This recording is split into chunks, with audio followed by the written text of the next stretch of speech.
कार्यानुष्ठान धमक देइचंती धमक देले किए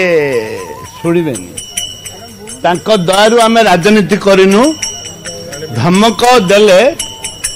आमे केबे हेले डरी जबुनी ब्रिटिशर्स धमक देइथिला देश स्वराज्य पाए धमक देइथिले किंतु देशवासी डरी गले कि देशवासी तो डरी नाहंती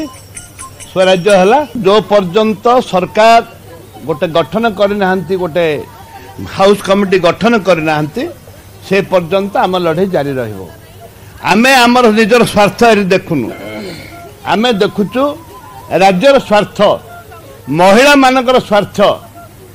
शिशु मानकर स्वार्थ ए जिनसटा को आमे देखुचु एवं जो पर्यंत सरकार अंध सरकार काला सरकार जदि शुणी ना से पर्यंत घंटी बाजिब ए राज्यर महिला माने सुरक्षा होची हमर दाबी मो नेता होची भक्तचरण दास जोटा आमे निष्पत्ति नौचु राज्यर निष्पत्ति राज्यर शुभ पाई राज्यर भल पाई महिला मानकर सुरक्षा पाई हमर ए निष्पत्ति।